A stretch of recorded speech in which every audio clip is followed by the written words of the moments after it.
Ẹ káàárọ̀, máa sọ òyìnbó àti Yorùbá pọ̀. Èmi ọmọ yín ni nítòótọ́ Elizabeth Adéọlá Òṣòdì. Obìnrin mẹ́wàá. Ẹ mọ̀ mí o, èmi ò mọ́rọ̀ pa o. And I'm so bold, too bold to come and give you nonsense talks or waste your time. Mo rí gbogbo nǹkan tó lọ ní orí ayélujára. If you are English, you will understand me if you're just patient enough and indulge me in inserting some Yoruba words. I'm here to educate us this morning. Monikin Washiwani Eti. You know, there are a lot of ways that we have missed it as Nigerians. And it really goes to show that we have more illiterates. And this is not from disparaging side. It's just to let you know, a lot of people no kaogbon. A lot of people no ní sùúrù láti jẹ́ kán kọ́ wọn. A lot of people no wanted to get offended. Moriti Obi Kubana declare partisanship pẹ̀lú APC. Tẹ́ bá wò, mo wà lára àwọn ọmọ yín tó máa ń fẹ́ kí ìlú dá, tí mo dẹ̀ máa ń sọ̀rọ̀ síbí nǹkan ṣe máa tó. Èmi ò wá síbí láti wá sọ pé e ló lè ṣe bí ló lè ṣe. Ó dìgbà tá bá wọ agbára yẹn tán ká tó mẹ́ni tó lè ṣe o. Nigeria is in deep trouble. Gbogbo alámọ̀. Just like America too is in deep trouble. Kò sí ìlú tí ò láwuyewuye tiẹ̀ lọ́wọ́ tá wà yìí. And rather than ká bínú orí ká fi fìlà dédìí, ẹ jẹ́ ká bára wa sọ òótọ́ ọ̀rọ̀. Kò sí bá ṣe lè tún ìlú yẹn ṣe láti ta o. A kàn máa pariwo, a máa ké bí ajá ni.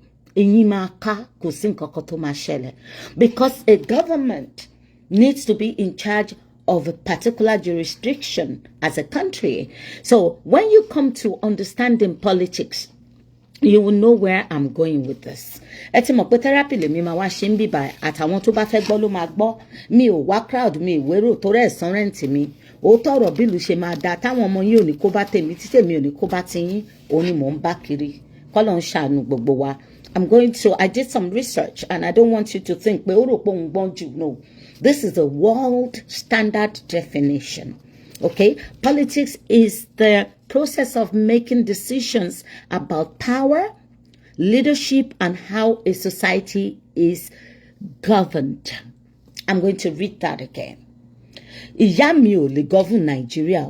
Bàbá mi ò lè govern Nigeria. The standard word in a democracy that can be used to control, direct, and build a society is politics. I noticed that Nigerians like to drag anybody that has ever fought for you for justice and then decide to go into politics. You cannot win from the outside. Ìwọ ló máa tún ìwà ara ẹ ṣe. Ọmọlúwàbí ẹ ló máa gbé wọbẹ̀. But pé o fẹ́ affect Nigeria, kẹ́ ẹ dúró bí ẹni tó yẹgba dání, kẹ́ ẹ máa bú yaláya politician, kẹ́ ẹ bú governor, kẹ́ ẹ bú president, nǹkan kan ò lè ṣẹlẹ̀ o. And sadly enough, these politicians have gotten so powerful to where you can hardly touch their skin from the outside. One more pẹ̀lú ìfàwọn ṣe nǹkan kan. So the solution is ẹni tó bá ní owó ẹ̀. Tí Ọlọ́run bá fi sí lọ́kàn, kó lọ sílé, kó join wọn. All the rich people and millionaires in Nigeria that are hiding. Most of you are hiding because you think that once you come out, Nigerians will begin to disrespect you. Iṣẹ́ wa nìyẹn. Nǹkan tán fi ṣẹ̀dá wa nìyẹn. Ká má lọ́gbọ́n lórí ká ti sáré sọ̀rọ̀ gbù. Nǹkan tí pín yàrá yà wá ò dà. Látọjọ́ tán ti dáyé sílẹ̀. Òun la máa bú àwọn tó dà. Pé bákan. We don't believe that for me to be able to criticize you, I have to myself be worthy to be a critic. Oh, lè jókòó sínú ìgbẹ́ kó máa sọ fún mi pé mò ń mú tọ̀. It's not. So I'm going to redefine and reread that definition, okay? I deliberately wrote some of these things down, even if it's what I know of head. Kó lè yé wa pé school àwa class a fẹ́ kọ́gbọ́n. Politics is the process of making decisions about power, leadership, and how a society is governed. It's how the people and groups organize rules, share resources, solve conflicts, and decide on who gets authority. Èèyàn kan ló máa ṣe. Bá mú bàbá Tinubu lé ní bá yanjú ẹ̀, èèyàn kan náà ló máa débẹ̀. Èèyàn kan ló máa débẹ̀. Most of these things àṣìṣe àwọn èèyàn yà àtọwọ́ àwa tá jẹ́ citizens ló ti wá. Jẹ́ kán níbẹ̀rù wa. Báwa gan ṣe ń gbé ayé kò make sense. Okay? Now, when it comes to the government of a country as related to politics, it is how a country or community is run. When it comes to power, it is how and who has influence and control. And when it comes to policies and laws, it is the rules that shape our daily life. School táwọn ọmọ yín lọ tí ò ní share yẹn, politics ló máa decide. Owó náà yín bó ṣe high tó, politics ló máa decide. Àwọn tó máa fi price control sọ́jà tó ń tà, tó ní jẹ́ káwọn charlatans tó wà lọ́jà, kàn jẹ́ ká máa fi owó tó jẹ́ ká fi tọ́jú ọmọ, máa wá ná sórí oúnjẹ. Politics náà ló máa determine it. Public decision making, choices about education, healthcare, taxes, security, everything is under politics. Competing interest, different people wanting different things. Majority ló máa ń carry vote. Ibi tágbára bá dé wà ní. For example, citizens vote for leaders, lawmakers debate budgets, or communities argue about public projects. That is politics in action. Check out. Politics is called corrupt. Politicians don't corrupt. People are not all wicked. It is the people that have hurt you that have proved to be wicked. Don't get so mad and upset and ignorant that you shut the doors on people that can help. Oniti eshin badani eshino lamagun.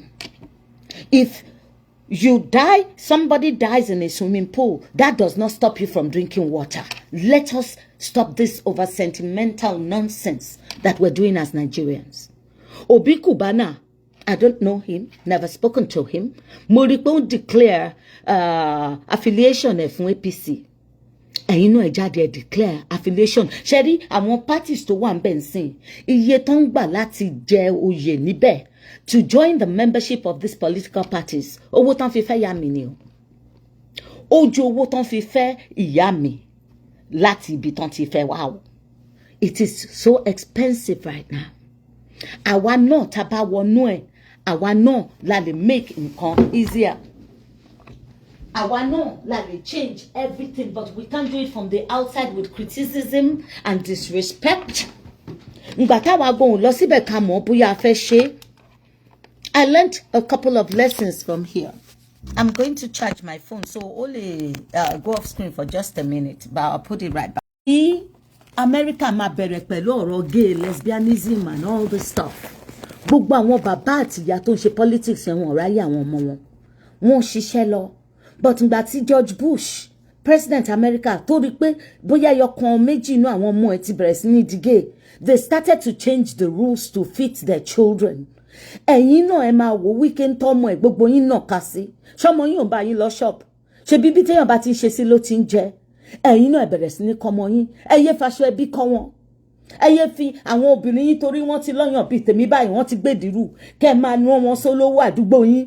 Kọ́ máa lọ fi ọmú tàn wọ́n. Àǹtí Ṣìkẹ́ ẹ rọra máa. And we have to do this thing right. Nǹkan tá máa ṣe ni pé ẹni tó bá mọ̀ pé òun lọ́kàn ẹ̀ tó bá lówó ẹ̀ kó lọ ṣe politics bá ṣe lè yí òfin padà nìyẹn. Bá ṣe lè jẹ́ kí ìlú dá nìyẹn. A lè ṣe láti taka kan máa pariwo bí wèrè. Tẹ́ bá rí lè yẹ sọ̀rọ̀, tẹ́ bá rí yẹn sọ̀rọ̀, you have become talkers, not doers. À ń láti join àwọn èèyàn tó wà nínú bẹ̀yẹn nínú agbo tán ti wọ̀ tí n bá dúró sísàlẹ̀ tí mò ń sọ̀kò sí yín. Tẹ́yìn dẹ̀ kò sẹ́gbẹ̀ẹ́ yín tẹ́ ń sọ látòkè. Èwo ló máa bára wọn? Ṣẹ́ni tó ń sọ̀kò fún mi láti ìsàlẹ̀ tí mo lè dodge. Àbẹ́mi tí mo dúró sórí balcony tí mo mú pebbles tó strong dání tí máa target ẹ̀ bó sásẹ́yìn mọ́tò máa rí ẹ mú. You cannot beat people from the outside. Right now, in the world that we are, in a democracy, Nigeria, America, gbogbo ibi tí democracy ti ń reign, à ń láti mọ bá a ṣe fẹ́ rápálá wàárín wọn. Ká lè ran àwọn èèyàn lọ́wọ́. Because bá ṣe ń ràn wọ́n lọ́wọ́ láti ta fáwọn tó ń ṣe o. Nǹkan tó jẹ́ káwọn ọmọ yín fi jẹun. Oore tẹ́ ń ṣe tí ò lọ́pẹ́. Ó ní ibi tí owó ti wà tí ìlú ń pọ̀ owó sí fún so that we can use it for the benefit of the masses. You are not supposed to be paying people's hospital bills. You are not supposed to be the one to worry about the terminal illnesses of the people around you. Gbogbo yẹn ló jẹ́ kí ìjọba ti ṣe. Mo rò ní the only solution no kate tó bẹ̀rẹ̀ electoral reform and you getting off your bottoms and joining a political party. Wọ́n ọ̀dá, wọ́n kówó jẹ, wọ́n pààyàn, olórí wọn ṣe kíní kan bá a ṣe máa rápálá wọnú ẹ̀ nìyẹn. Kò sí nǹkan kan téèyàn máa ṣe. Though I would have thought Obi Kubana is rich enough to have formed his own political party.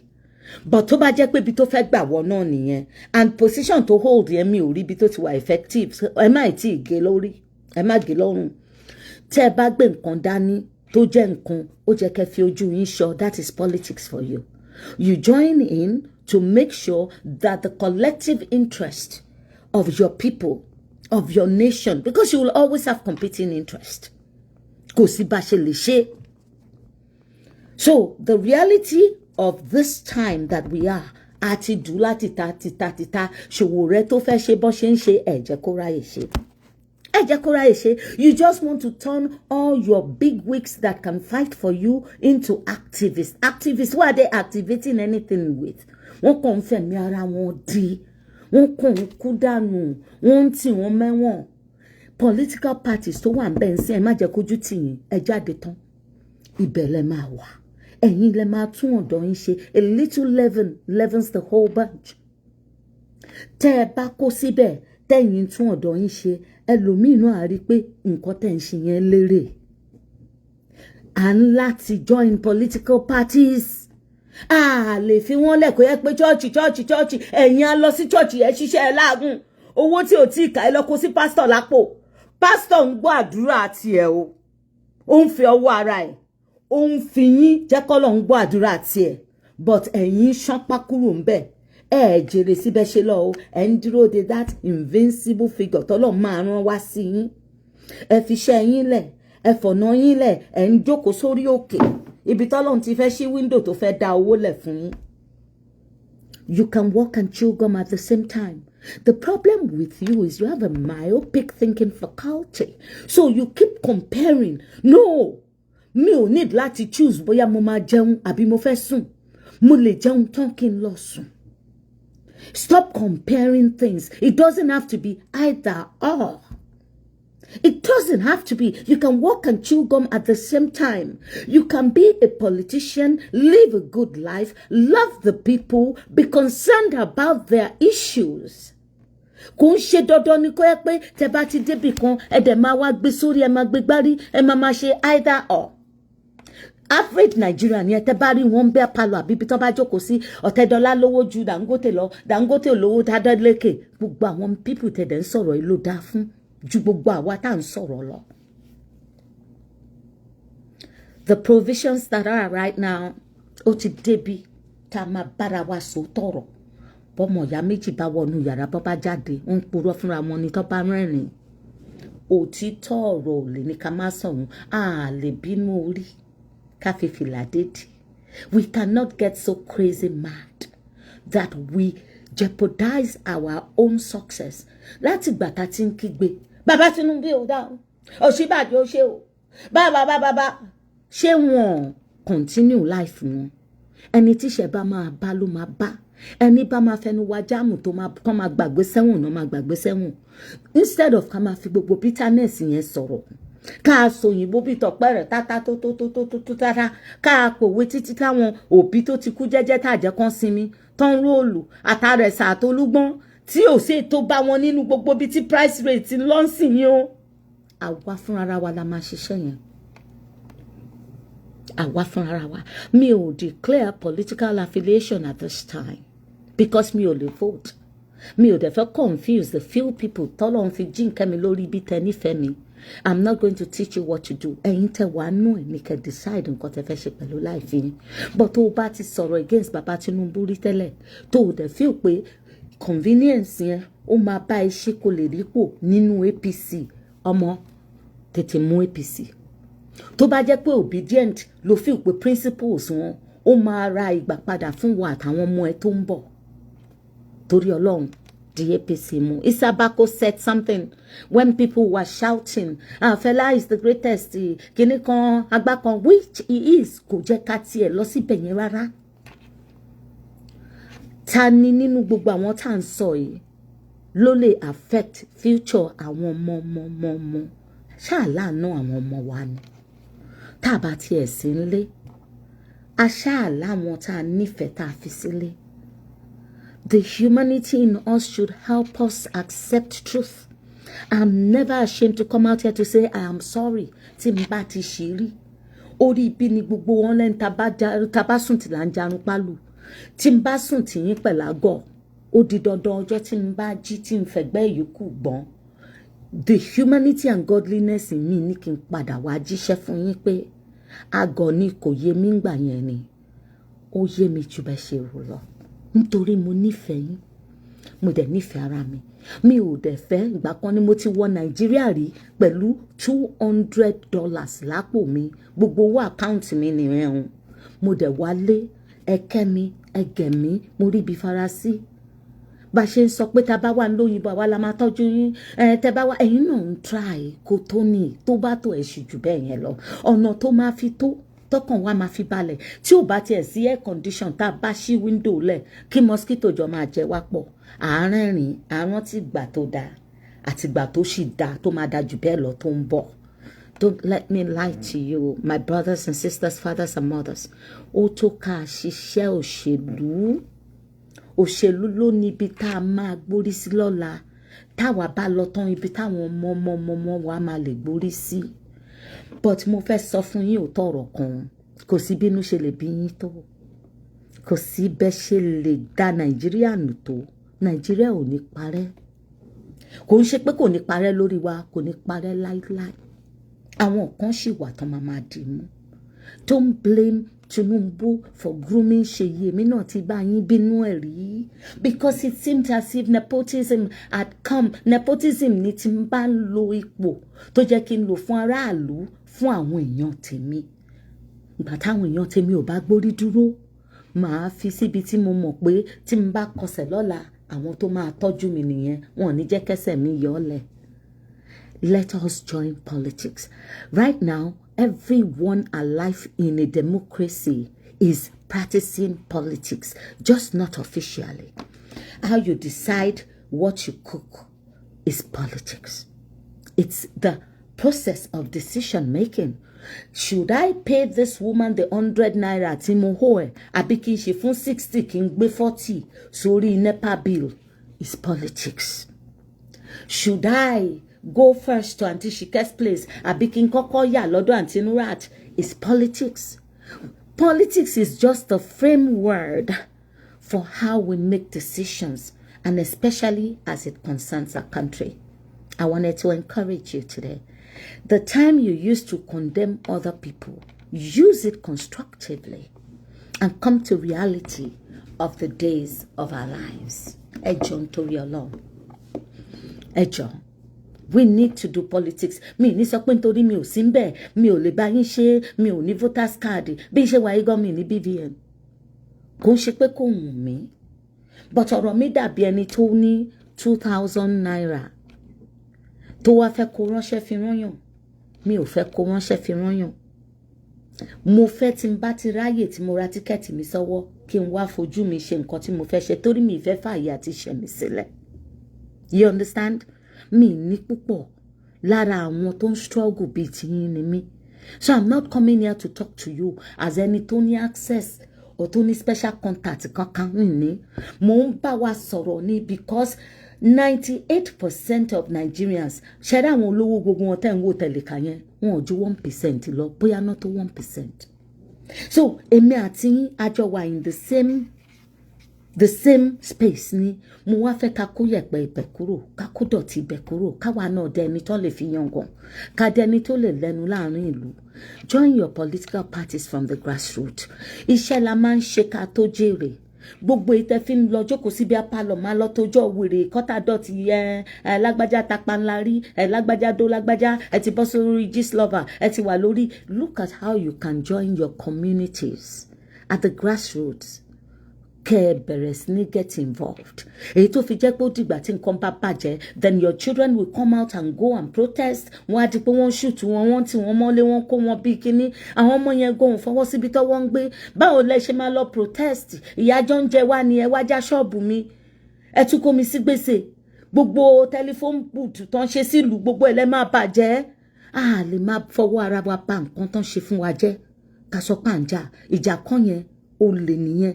Nǹkan tó dẹ̀ ń fa ni pé especially in a place like Lagos State, there are so many strangers from other lands tó ń bàlú tí wọ́n jẹ́. Tó jẹ́ pé wọn ò rí ibi gbé, tó jẹ́ pé wọ́n ti dọmọ títí ọ̀rá ìsà ni wọ́n tó ń dà lúrú. Àwọn ọmọ yínú àwa join wọn. Kò ń ṣe pé wọ́n fi ròyìn fún mi, Yábà ni mo dàgbà sí. Gbogbo habit táwọn ọmọ yẹn ń ṣe, wọ́n mu kólùsì, wọ́n mu gbó, wọ́n ń jalè, wọn ò fẹ́ ṣiṣẹ́, wọ́n ti dọ̀lẹ, wọn ò kọ́ṣẹ́, iṣẹ́ tó ń kọ́, wọn ò fi ṣiṣẹ́. Ẹlòmíì by 10 AM ó ti jí, ó ti mu tí yóò rọ̀ ń dán. Gbogbo àṣà táwọn àjòjì kó wá làwọn ọmọ wa ti ń kọ́. Àwa gan tá a jẹ́ lára àwa tarara gbé nǹkan díẹ̀ dání láàrin ara wa. A fẹ́ káwọn ọmọ wa bá wọn ṣọ̀rẹ́. A fẹ́ bá wọn rìn. Tá a bá lọ lé àyàbẹ̀ mọ́. Tá a bá máa yabẹ̀ àti kówó sàárà ara kú lọ́rọ̀ àrùn lọ dání tá a máa fi há wọn. Gbogbo àwọn ọmọ Èkó pátápátá tí bàbá àti ìyá tán ṣiṣẹ́ fún, tán wá jogún ilé fún, wọ́n ti sọ lé dìdàkudà. Ẹ lè maintain ẹ̀. Tún ṣe àtìgbà tí bàbá àti ìyá ti kú. Ìṣe ni ilé dẹ̀ ń wó mọ́ yín lórí. Ẹ ti fi rẹ́ǹtì gbogbo ẹ̀ fọmọ Ìbò, ọmọ Ìbò tó ń wá space tó fẹ́ ṣe business ṣé ó jẹ̀bi ni? Ṣé wọ́n fi bọ̀n gbà lọ́wọ́ yín ni? Wọ́n lo bàǹdì, wọ́n lóògùn fi gbà, ń bójú kòkòrò olè. Àìfẹ́ ṣiṣẹ́ ló ṣe wá tá a ta gbogbo nǹkan táwọn òbí wa fi sílẹ̀ tá a ta tọ́ta wá dẹni tó ń sunwájú kí ọ̀sìn ń ta. Tẹ́ ẹ̀ lámojú kúrò. Wọ́n fi ṣe yín ni. Ẹ jẹ́ ká bára wa sọ tọ̀rọ̀. Torí mi ní dájọ́ bẹ̀rí, mi ìdẹ̀fẹ́ kọ́lọ́run fi ìyà jẹ mi tọmọtọmọ. Ńbo lẹ́yìn gan ti gbà ṣí. Ńbo lẹ ti gbà ṣí. Ó jí láàárọ̀, ó mọ̀ pọ́n máa ṣiṣẹ́. Ó kàwé, ó fi ṣiṣẹ́. Báyọ̀ báwo ni bàbá mi? A fẹ́ ṣiṣẹ́. Tá a bá lọ sí ṣọ́ọ̀bù lẹ́ni bá a bá tà bá tí ń tà la ṣe ń ná. Mọ́ kọjá bàràǹdà fún wa, ó di wàhálà.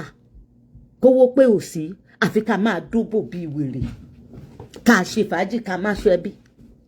Owó olówó lẹ fi ń dájọ́. Bẹ́ẹ̀ dẹ̀ kó tọ́nà kò sí nǹkan tẹ́ fẹ́ fi ṣe. Ó wá di pé àwa ọmọ níbi níran. Àwa ọmọ Èkó, àwa lọ ń gbé lẹ́yìn odi. Ẹ̀yin odi tẹ́ bá kó lọ, wọ́n máa gbàgbé yín síbẹ̀ ni o. Ẹ yọra yín kúrò nínú sákò ni o. Ẹ jẹ́ lọ bá ẹlẹ́dàá yín sọ̀rọ̀. Kẹ́ lọ bá orí yín sọ̀rọ̀. Kẹ́ ẹ jẹ́ ká mọ̀ bá ṣe máa gba gbogbo nǹkan tá ti sọnù tí ìyá àti bàbá fi lẹ̀ fún wa. Láì pààyàn, láì bani lórúkọ jẹ́. Iṣẹ́ la máa ṣe débẹ̀. Tó bá ti mu tírí tó ti mu kólòsì, bá ẹlẹ́dàá ẹ sọ̀rọ̀.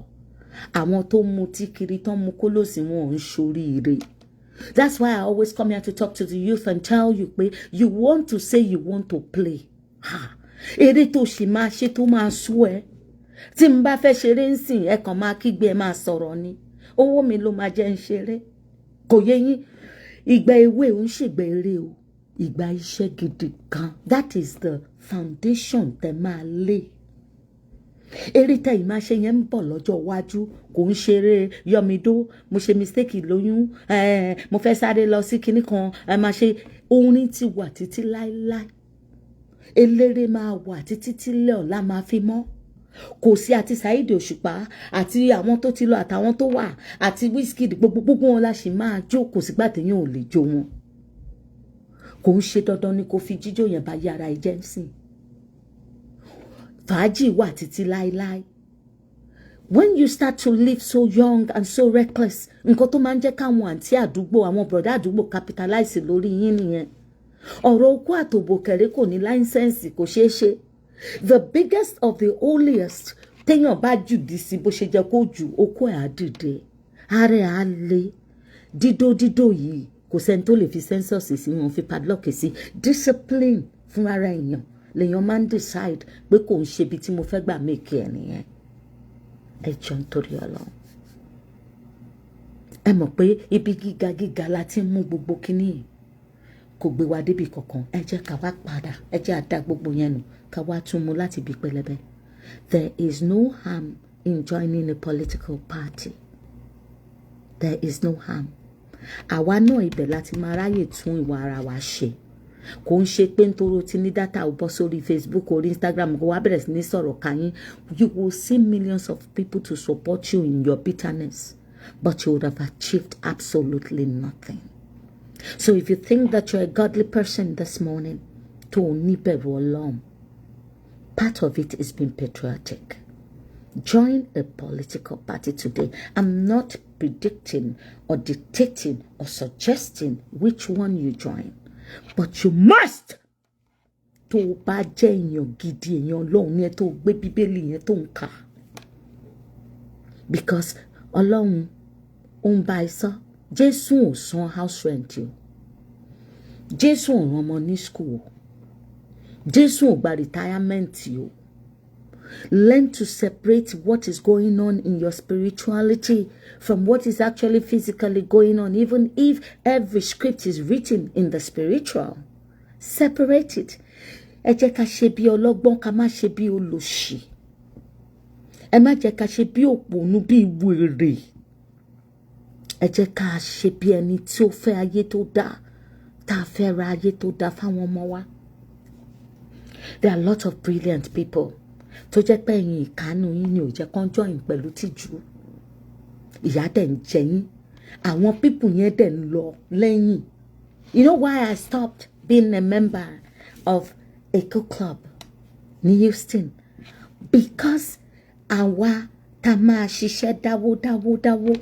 Wọ́n wá mú owó yẹn láwọn ní grand patron, grand kìíní kan, ìgbà kan àwọn tí ò bá wa dáwó. Bọ́mọ wọn ṣèyàwó, inú owó ẹgbẹ́ náà ti máa yọ. Bíyàwó ọ̀rẹ́ wọn lóyún, inú owó ẹgbẹ́ náà ti máa yọ. That is not what it's for.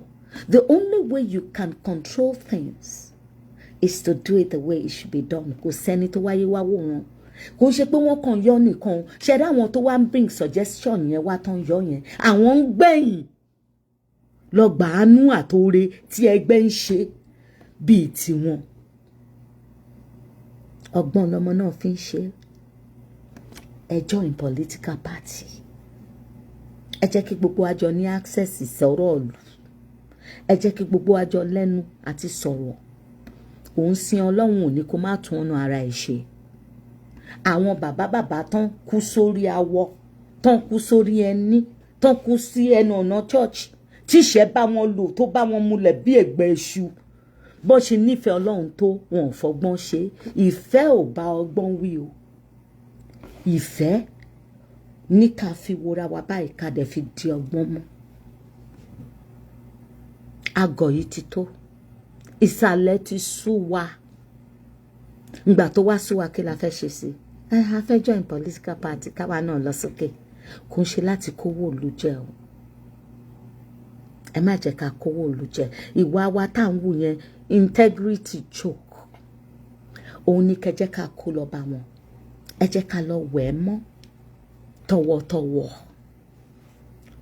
Bó ṣe ń rẹ ará ọ̀run, ó ń rẹ eégún, ó ń rẹ everybody. Tó bá yá, a sún wọn. Bó tiẹ̀ ṣe wà yọ Ọlọ́run á jẹ́ kó ti sún wọn. Àwa tá fẹ́ lọ la máa ṣe dáadáa. Kò dìgbà tẹ́ bá lọ pààyàn mọ́lé. Kò dìgbà tó jẹ́ pé ẹ máa wá ṣọ́gbà tó fẹ́ jáde. Ẹ dúró 15 hours torí ẹ fẹ́ kó fún yín lówó oúnjẹ. It is well. This is not for Peter Obi. This is not for Baba Tinubu. This is not for Sheyi. It's not for anybody. This is for me, for you. Àwa la ń para wa sọ̀rọ̀ ń bí gẹ́gẹ́ bí ẹni tó láyé tó dá tó fẹ́ lò. All your security system gbogbo nǹkan tẹ́ ṣe in the first place ẹ fi favoritism ẹ fi ṣe politics tó kọjá last year ni. There was a principle pé Christian Muslim ticket ló máa rule Nigeria. India half Muslims half Christians ni wọ́n òun nílùú yẹn ò ṣe tí ì dàrú. Ẹ̀yin fúnra yín, you know I said something about 2 days ago mo ní ọkùnrin ẹ̀yin ọkùnrin be careful about the kind of submission you are asking from your wives. Tẹ́ ẹ bá lù tán délẹ̀ tí ò lè gbéga sí yín mọ́ tẹ́ wá ní submission nìyẹn ẹ máa wò bí ọ̀dẹ̀. Bí ẹni pé ṣe mistake ìfẹ́yàwó bẹ́ẹ̀ bá bí lọ́rọ̀ àti dá yín lòun àdì wàhálà. You want somebody that's in partnership with you. So bẹ́ẹ̀ ṣe ń bèrè I want my wife to be submissive, I want my wife to be submissive, kí ló dé gan chairman rẹ̀ lẹ̀ kò ń ṣọ̀bọ ló fẹ́. Àwọn tó máa lè bá ẹ sọ̀rọ̀ tó máa kọ́ ẹ níjànú tó ní fọwọ́ ara ẹ bá yé ara ẹ jẹ́ tó ní jẹ́ kí power tó gbé dání kó fò lọ sórí ẹ. That is what a capable woman is. Ẹni tó máa káàchẹ́ tó bá fẹ́ ṣubú. Tí business ẹ̀yẹn ò bá lọ, àwọn ọjà tó wọ́dà tó bá bọ́ sínú omi tó rìn, obìnrin tó máa lè daṣọ àṣírí bò ẹ́. Irú partner yẹn ló jẹ́ kó máa wá, kó ń ṣobìnrin ọ̀dẹ̀ tó máa kàn fílẹ̀ ńlé, tó jẹ́ pé wàá ṣe ṣìnà lọ. Gbogbo àwàṣì tó fi lọ ò pawó, ilé tó fílẹ̀ ò pawó, ńgbà wo ló ní broke? Ńgbà wo ló ní broke? There are lots of things that we're asking for that doesn't make sense.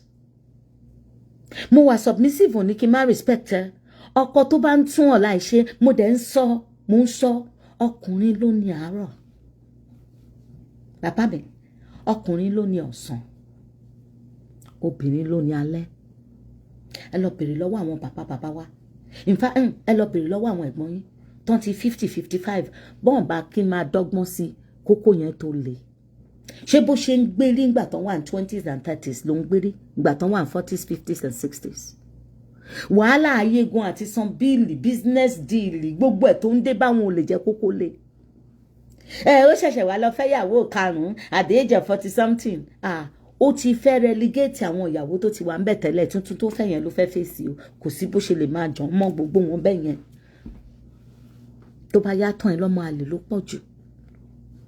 Ara obìnrin náà kì í ṣe, you know, obìnrin lè lọ 10 years, 20 years, face ní gbogbo nǹkan.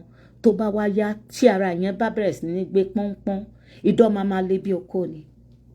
We're all human beings. There are a lot of truth tá a kì í sọ fúnra wa. Ẹ máa fa àwọn ìyá wa wé wa because ẹ pa wọ́n sáyé. Ẹ pa wọ́n sáyé. For a woman to not remember bóun ti wà in love rí, kára ẹ má dìde ẹ ti pa sáyé. Ó gbà fọlọ́run ni. Kò ń ṣerú ayé táwa fẹ́ gbé ń sìn nìyẹn. Ayé burúkú ni ayé játijàti. Ayé consolation kò ń ṣe ayé victory. Ẹ jẹ́ ká máa rò dáadáa. Gbogbo nǹkan tó jẹ́ ká fẹ́ láyé yìí kò ju nǹkan tó jẹ́ kí ọwọ́ lè ká lọ. But ẹ̀yin fẹ́ nǹkan tó ju nǹkan tó lọ ń ṣẹ̀dá fún èèyàn kan lọ. Òun lẹ fi ń fi bayé jẹ́. Títí láíláí lobìnrin tó fàyìn máa fi wà. Lẹ́yìn 18 ni, lẹ́yìn 18 tún ni iye ẹ̀dá mélòó ló wà láyé. Tá à nílé lámojú kúrò nínú bàkásì tó sẹ́ẹ̀tì àtọmú tó dúdú. Ìgbà mélòó? Ẹ̀ẹ́dẹ̀jẹ̀ ká bẹ̀rù Ọlọ́run. So, this is an encouragement for Nigerians to join political parties. You may have your criticism about who joins what from where. Wọ́n náà lọ join. Kẹ̀dẹ̀ mọ̀ pé Muslims tá máa dà láyé yìí owó náà fi ń ṣe. Which is why eré wa ò gbọ́dọ̀ pọ̀ ju iṣẹ́ wa lọ.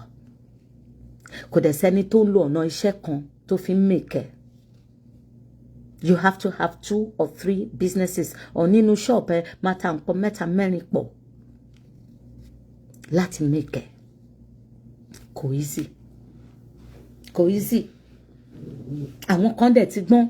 If you work with people who work in the ministries, ẹ rí pé wọ́n máa ta bàtà, wọ́n máa ta aṣọ, wọ́n máa ta gbá, wọ́n máa gbé sínú mọ́tò.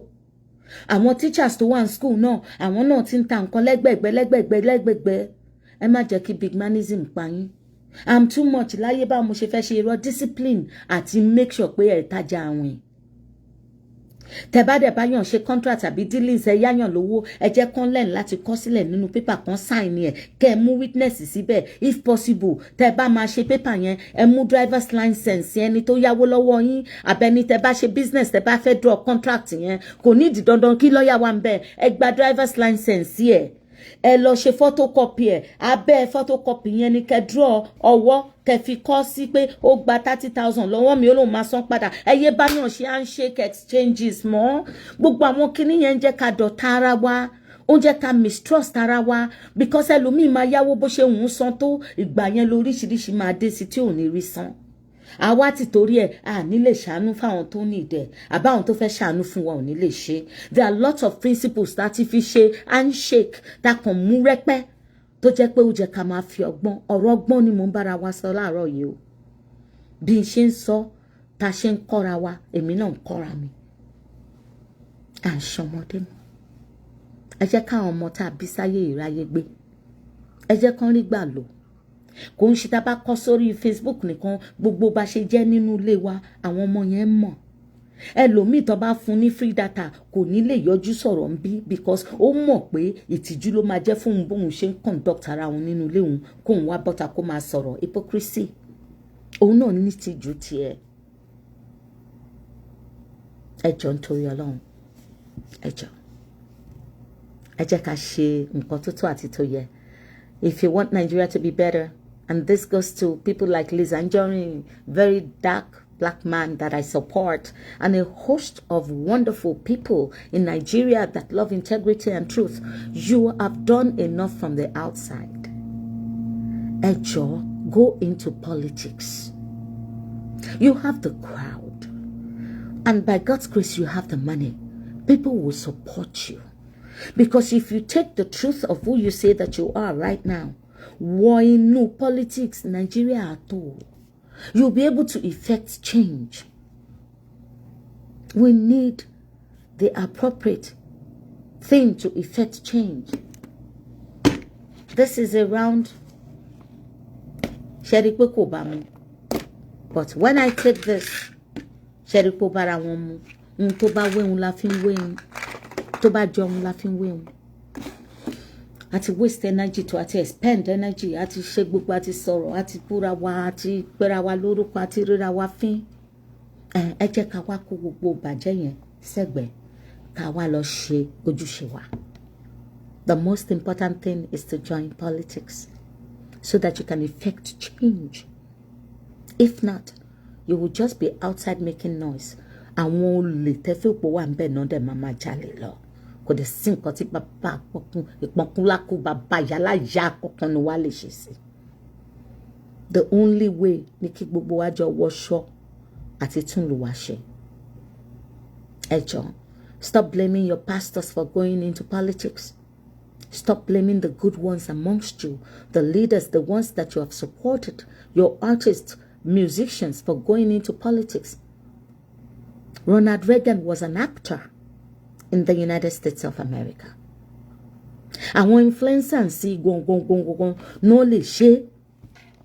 Your influencers are the ones that can do it.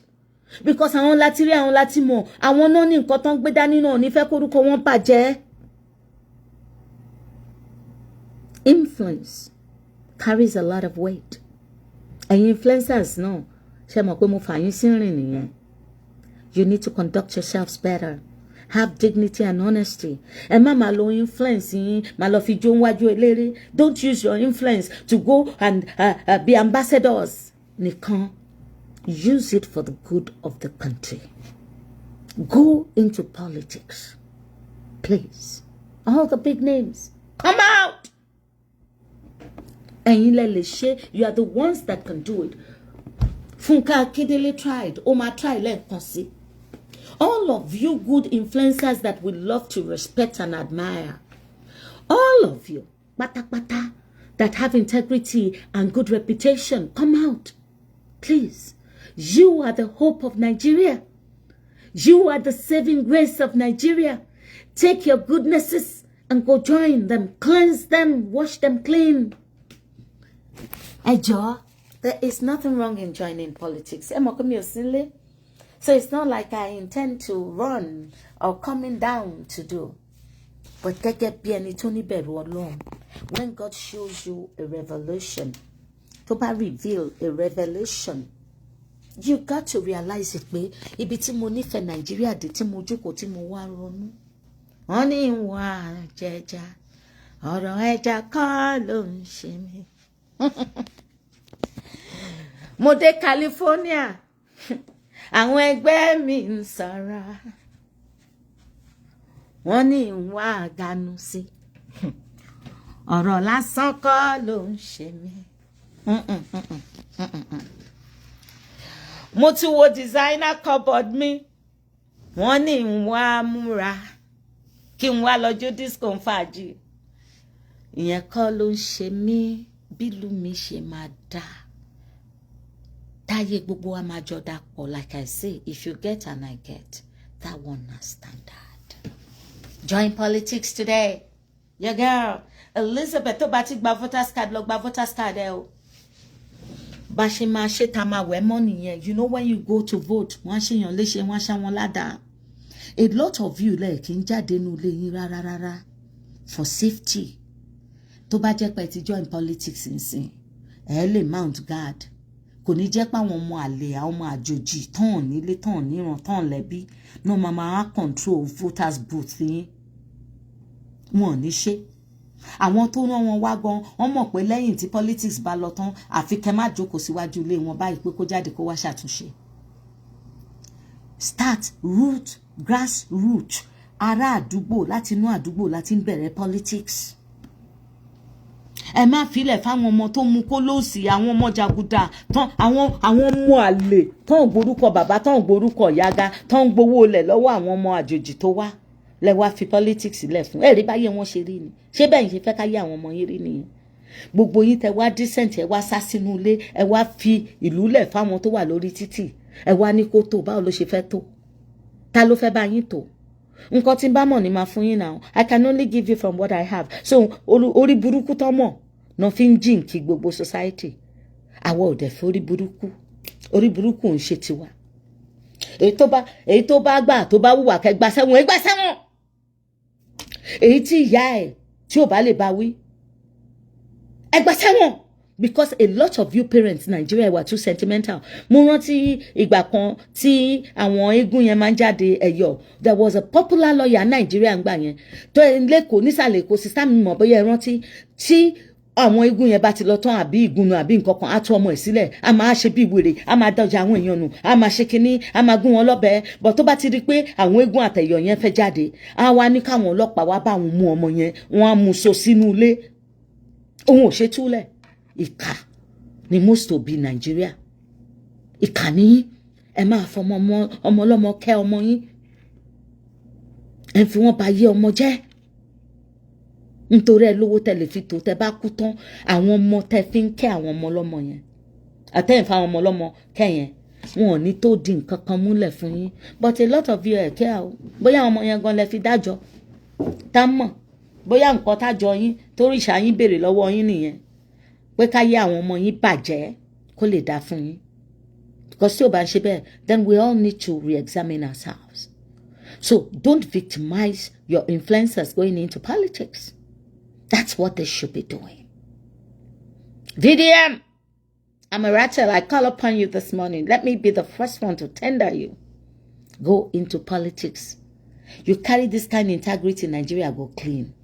Don't say, I don't want to do that. If you don't do it, who will do it? Me? I don't have the money. I don't have the influence. I'm abroad.